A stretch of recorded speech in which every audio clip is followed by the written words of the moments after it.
আরিফ মায়ের দিকে রাগী দৃষ্টিতেই তাকায়, গম্ভীর কণ্ঠে বলে, তোকে কে বলেছে আমি বিয়ে করেছি? কারো বলতে হবে কেন? আমি কি বুঝি না? আমার বয়স 23, আমি কোনো বাচ্চা মেয়ে না। ঘোড়ার ডিম বুঝিস তুই?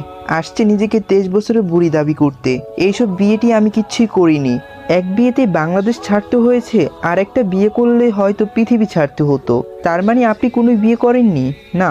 মায়া এবার হাঁপ ছেড়ে বাঁচলো, বুকে ফু দিয়ে বিড়বিড় করে বলল, যাক, অন্তত সতীনের সংসার করতে হলো না। কিছু বললি? না না, কিছুই বলিনি। ওকে, ড্রেস চেঞ্জ করে নে। বলেই আরিফ চলে গেল ড্রেসিং রুম থেকে। আরিফ বেডরুম পেরিয়ে চলে যেতেই মায়া খুশিতে এক লাফ দিয়ে উঠল, যেন লটারিতে কোটি টাকা জিতেছে। নিজের ফোন বের করে একটা গান ছাড়লো মায়া। আরে মনটা করে উড়ু উড়ু, বুকটা করে দুরু দুরু, পরাণের বন্ধু যখন আয় রে, আকাশে উড়াল দিয়া যায় মুরে ওরে লইয়া, কলিজায় বাজে ধুমতাক ধুম ধুমুরে, আজ আমার মনটা যে তাই পাগুম তুইলা নাচি রে। এই গানে তাল মিলিয়ে পাগলের মতো হাত পা ছুড়ে নাচতে শুরু করলো মায়া।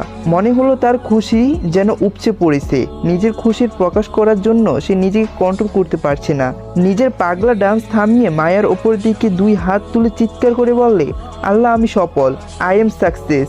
আমি যদি জানতাম এত তাড়াতাড়ি সব হয়ে যাবে, এত সহজে আরিফ আমাকে ওর বাসায় নিয়ে আসবে, এত নাটক জীবনও করতাম না। আল্লাহ থ্যাঙ্কু, আল্লাহ থ্যাঙ্কু। মায়া ড্রেসিং রুমের জামার ভেতর থেকে নীল কালারের একটা 3 পিস পরে গোসল করে বিছানায় এসে বসে মায়া রুমের দিকে খেয়াল করে দেখে প্রায় এই রুমটাই পানিসের কালো রঙের, বিছানার চাদর সহ সবই কালো রঙের। মায়া হঠাৎ ঠাস করে শুয়ে পড়ল বিছানায়। নরম বিছানায় একটু আরাম পেতে গা ছেড়ে দেয় তার।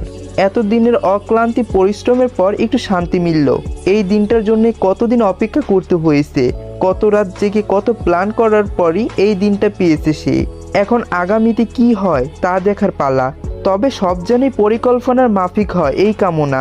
মায়ার নিজের অজান্তেই ঘুম এসে পড়ে।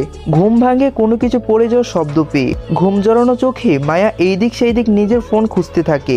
মাথার কাছেই ফোনটা পেয়ে যায়। মুখের সামনে ফোন এনে ফোনের স্ক্রিনে তাকাতে দেখে 19টা 49 বাজে।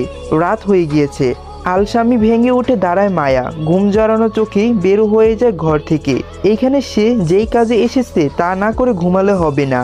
করিডোরে এসে মায়া আশপাশটা ভালো করে দেখতে থাকে। প্রত্যেকটা কোণ খুঁটিয়ে খুঁটিয়ে দেখতে থাকে মায়া। হঠাৎ করে করিডোরের শেষ একটা রুম থেকে চিৎকার শুনতে পায় মায়া। চিৎকার করে কিছু বলছে হয়তোবা, তবে তা ভালো মতো শোনা যাচ্ছে না। মায়ার রহস্য ভরা মন ও চোখ নিয়ে তাকালো সেই দিকে। সেই দিকে কেউ এইভাবে চিৎকার করছে তা দেখতে এগিয়ে যায় সেই রুমের দিকে মায়া। মায়া চিৎকার আসে সেই রুমের বাইরের দরজার সামনে দাঁড়িয়ে থাকে। সাহস নিয়ে দরজা খুলতে যাবে এমন সময় ভেতর থেকে কেউ একজন দরজা খুলে দেয়। যে দরজাটা খুলে তাকে দেখে মায়া চিৎকার